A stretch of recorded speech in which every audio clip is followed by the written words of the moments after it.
Let us prepare ourselves. If you put your hand over your eyes, I open my eyes to see the spiritual truth today. I open my eyes to see the spiritual truth today. And now your ears, I open my ears to hear the spiritual truth today. I open my ears to hear the spiritual truth today. And now put your hand over your heart.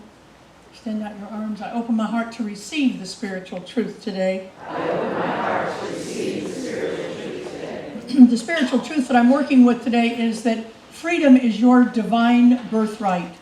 Freedom is your divine birthright.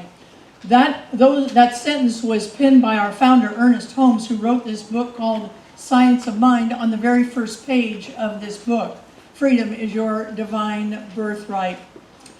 Living this freedom, experiencing this freedom, not knowing about it, but knowing it, knowing this freedom is the entire reason that Science of Mind exists.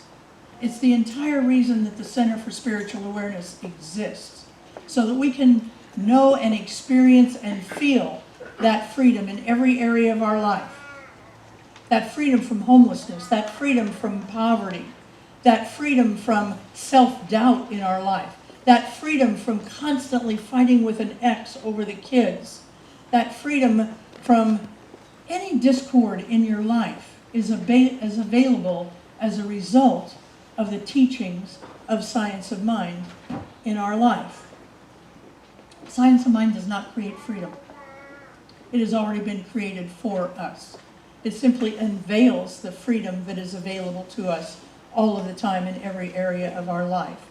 In fact, on that same first page in the book, Science of Mind, Ernest Holmes says, to suppose that the creative intelligence would create a person in bondage and leave them in bondage would be to dishonor the creative intelligence that we call God. To suppose that God would create us in bondage and leave us in bondage is to dishonor that very power in our life. Today I'm joining Science of Mind churches all over the world in what we call going back to basics. Every January we go back to the basics of this teaching. We want to remind ourselves who we are and what it is that we believe in this teaching. So before I get to who we are, I want to spend a little time getting to who we are not. We are not a cult. The definition of a cult is a system of religious veneration and devotion to a person or an object. While I hold this man in the highest esteem, I am not devoted to his human form. We are not a cult in this life. Like Martin Luther, who brought us the Lutheran Church, and John Wesley, who brought us Methodist Church, and Paul himself, who turned Christianity into a system of churches in our life, Ernest Holmes, like them, simply took all of these teachings and brought them to us. He didn't invent these teachings. They're all ancient wisdoms. There's nothing in the Science of Mind that's brand new. What's brand new about it, and why we call ourselves New Thought, is because it's a different way of thinking of these ancient teachings. It's bringing it into modern language and a more modern culture that we live in our life. Ernest Holmes simply channels us. He said very clearly, and this is one of the reasons I'm a religious scientist, one of the reasons I study Science of Mind is because of what he said here. He said, you must be open at the top.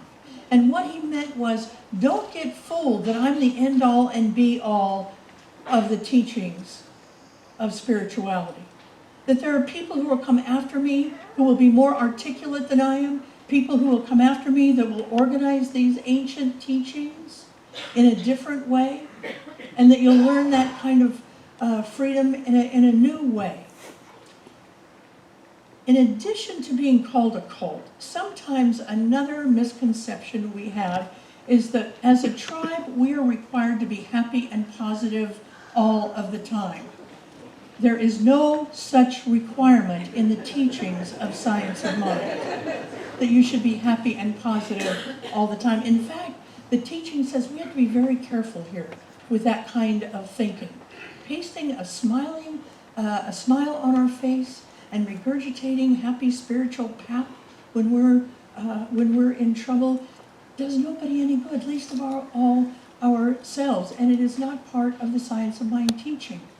Now look, nobody wants to be around a sad sack 24/7. But if you're hurting, hurt. If you need to cry, cry in your life. We're careful here to separate happy and good. Everything in your life that is happening to you is happening for you. And so in that way, we say everything that's happening in your life is good. Does it make you happy? No, not necessarily. My alcoholism did not make me happy, and it certainly did not make my family happy. But honestly, it's the best thing that ever happened to me. It brought me back to God.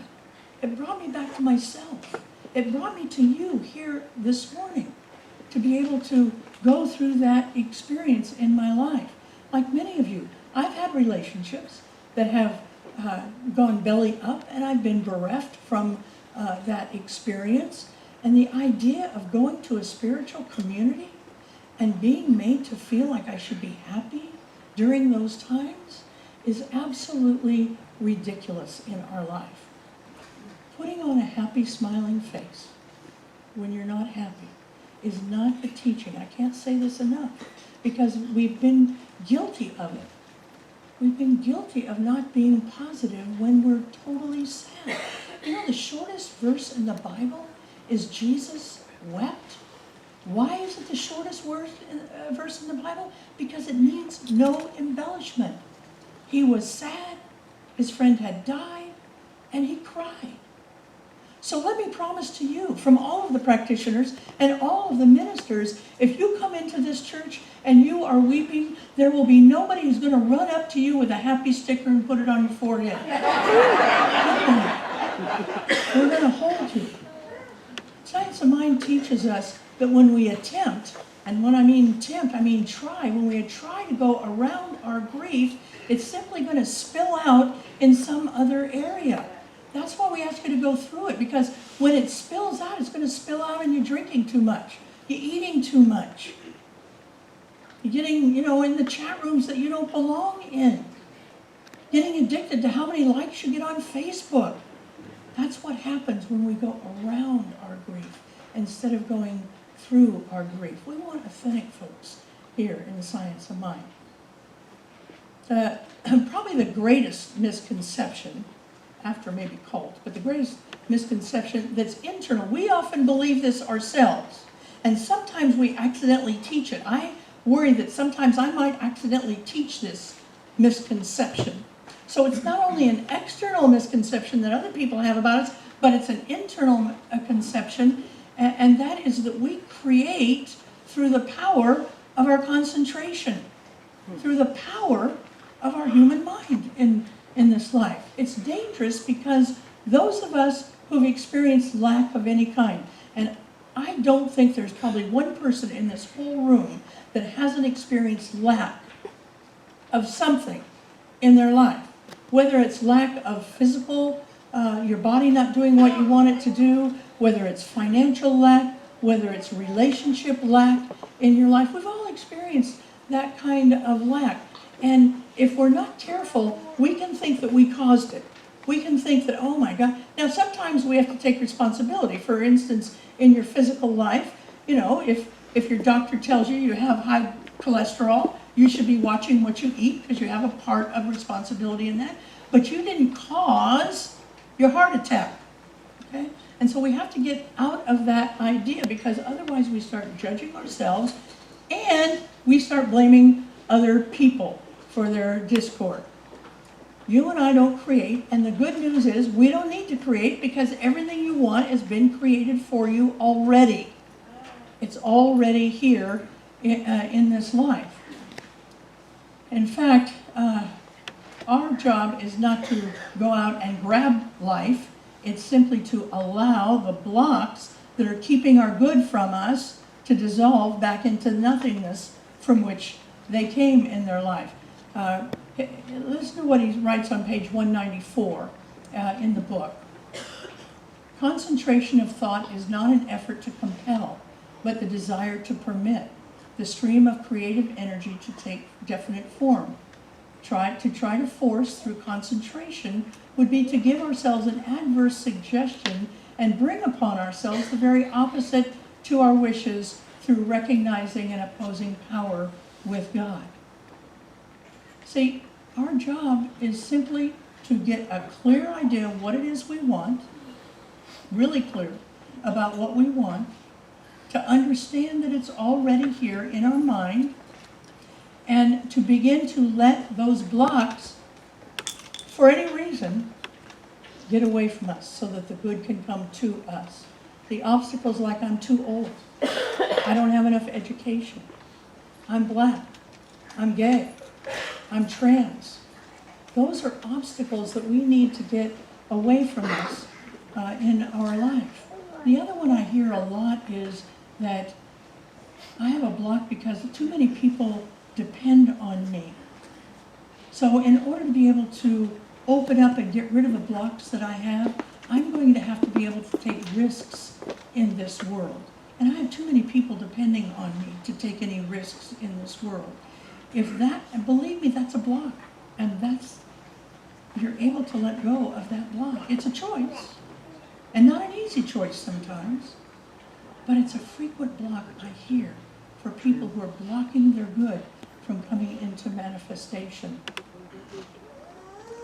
I was preparing for another project, and so I wrote to the ministers on the minister listserv, and I asked them what they thought some of the misconceptions of this teaching is.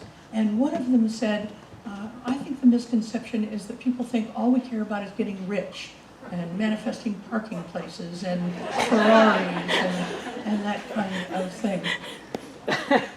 Here's the danger of having that as a concern. The danger of having that as a concern is that while it has a kernel of truth in it, and sometimes that kernel of truth becomes a cob, and sometimes that cob becomes a bushel, and pretty soon it looks like a whole truth system. Getting rich is not our primary focus, but it is a focus. And I don't want the pendulum to swim too far the other way. We want everybody to be as rich as they want to be. We want that for you. Because being poor is exhausting, it's disheartening, and it's not life affirming.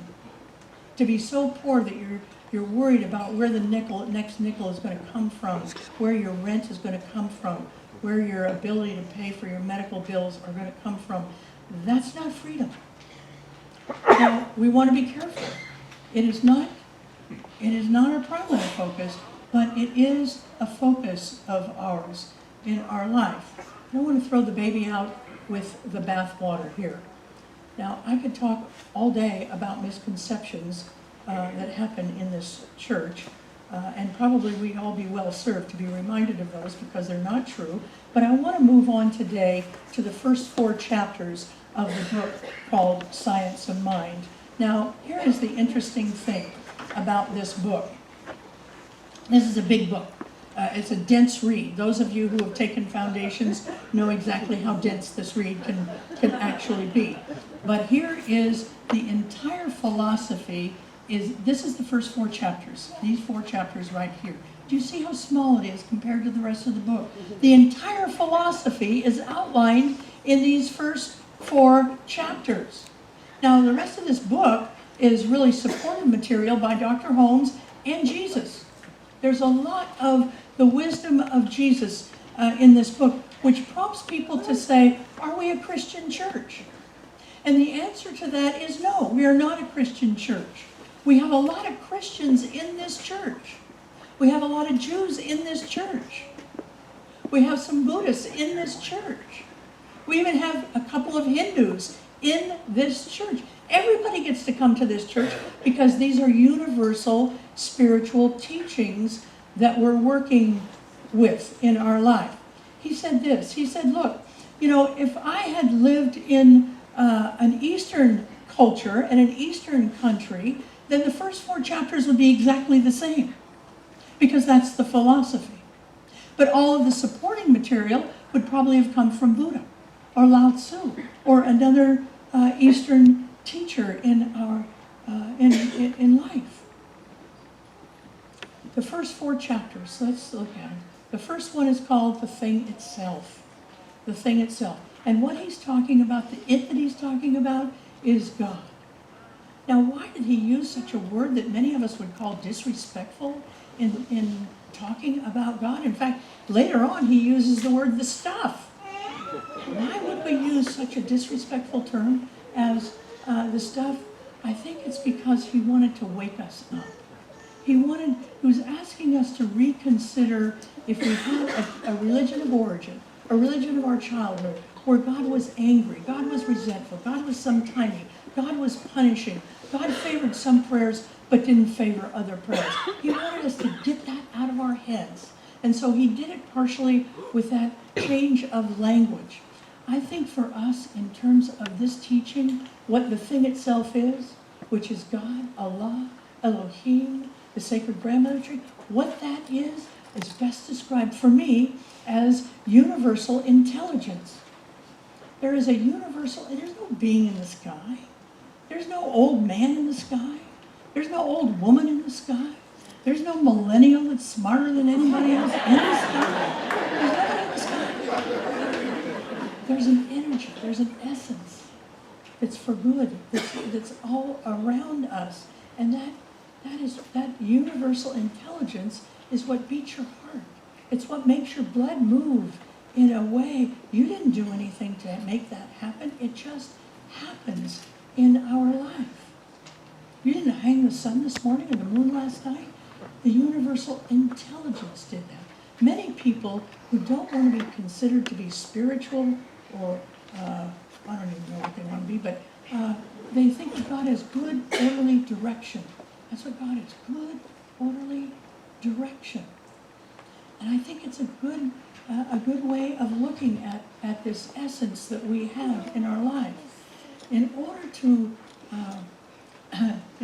be able to use this power to attain that freedom that is our divine birthright, it's a state of consciousness, and we're part of that state of consciousness.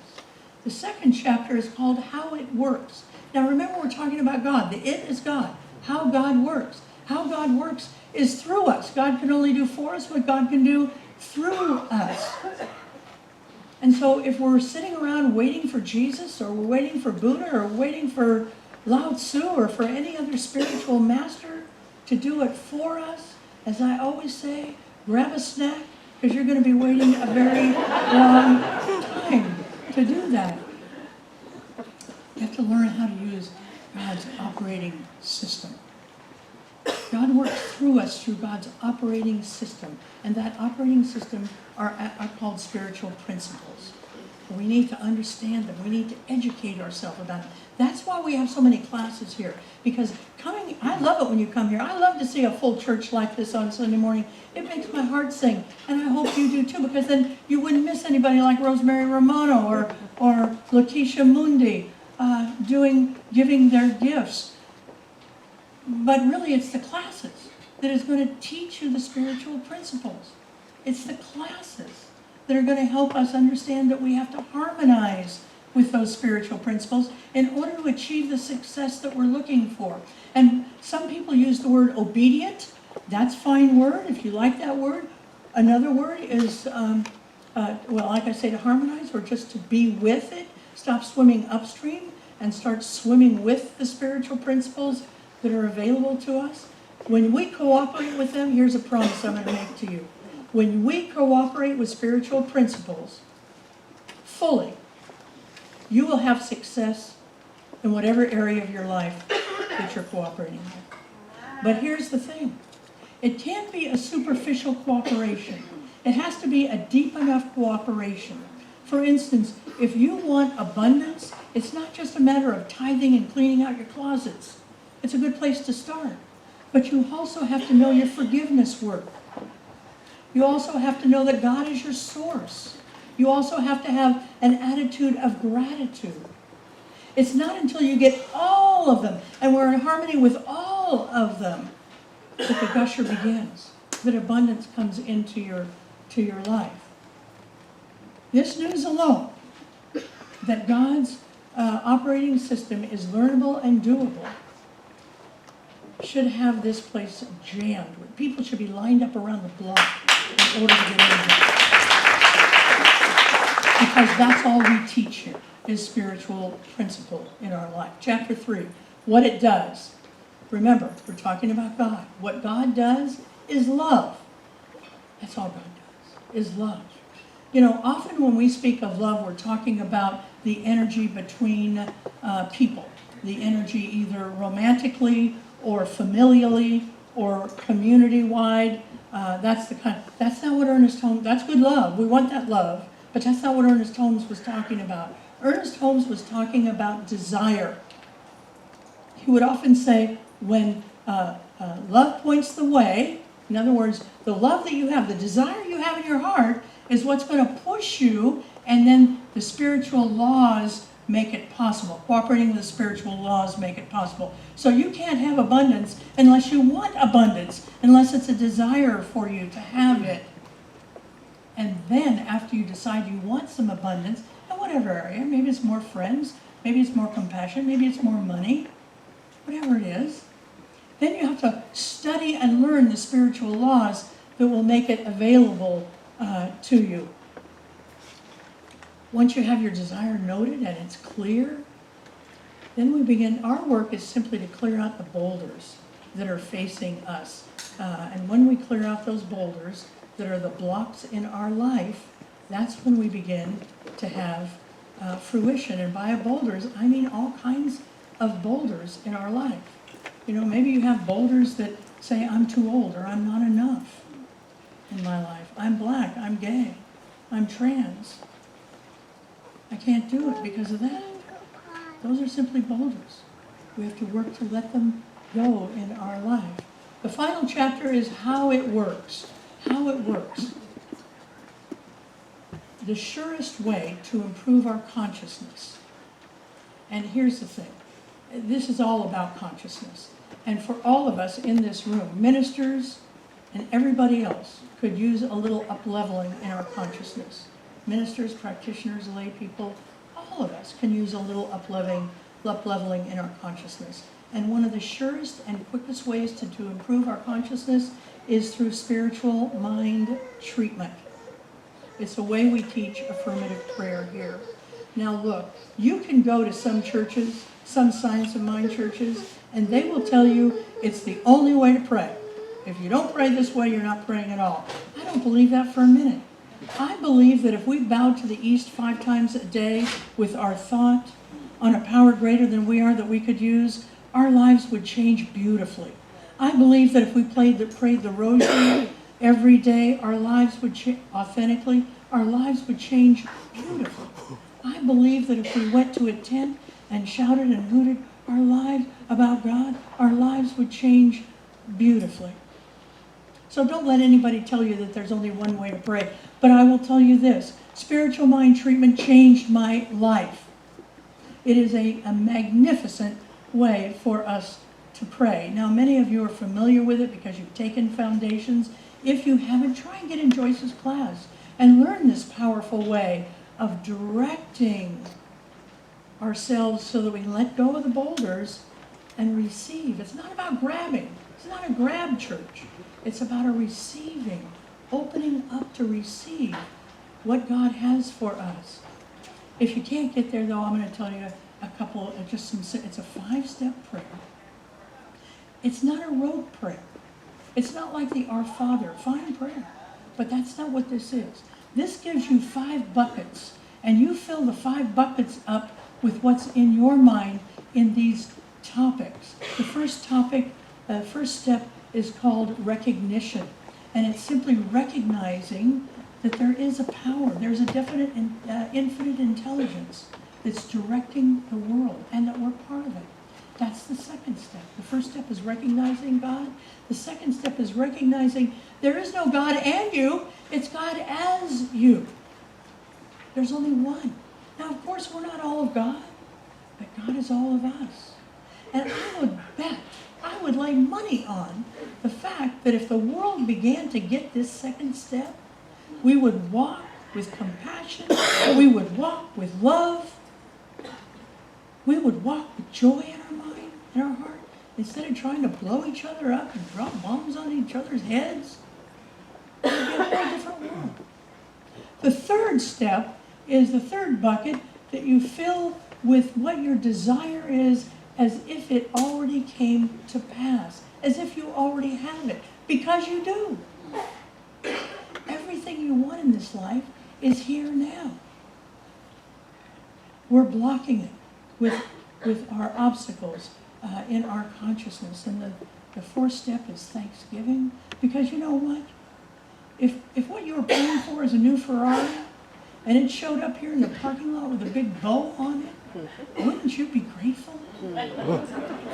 Thankfulness would just come to you. You wouldn't have to effort it. You wouldn't have to think, oh, what step is that now? What am I supposed to do? No, you say, oh my God, it's so great. And the last step is letting it go.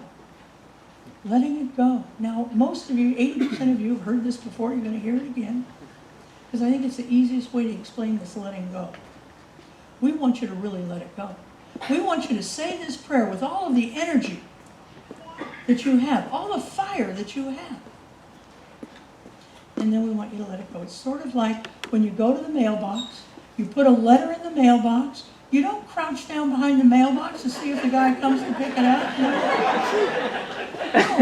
You don't run behind the truck and see if he went, or get on the plane and follow. No, you don't. You put it in the mailbox and you let it go. You assume it's taken care of. That's what we want. We want you to assume it's taken care of. And let God do the rest, because God is up to the job. Now, in your bulletin, you have a card. And what we want you to do next Sunday, instead of me getting up here and giving a sermon, I'm going to bring all of the ministers up here. Reverend Betsy's going to be up here. Reverend Brenda will be up here. Reverend Rick will be up here. Reverend Peggy will be up here. And we will all sit up here, and we're going to answer all of the questions you have about what this teaching is about, who we are, and what we do. So what we want you to do is, if you need a pen, raise your hand, because our ushers have a gift, not a gift. Give me the pen back, all right? I need the pen for next time. Raise your hand, and our ushers will take care of you with a pen. So please write down your question about what this teaching is about. Now, this is what we want you to do, is what the teaching is about. Not can we have softer chairs, or what the teaching is about. All right. So you're going to write those down, and if they're done when the basket comes by, put them in the basket. If they're not done when the basket comes by, you will give them to me at the door on the way in. Are there extra cards? One. Two. 3, 4.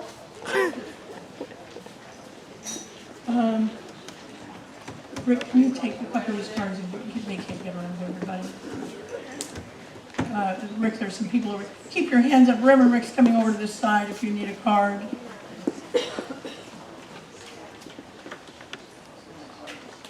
All right, let's take this message into prayer. Knowing that we are one power. That power is love. That power is commitment. That power is persistence. I give thanks for that. I release this word into the law, and together we say, and so it is.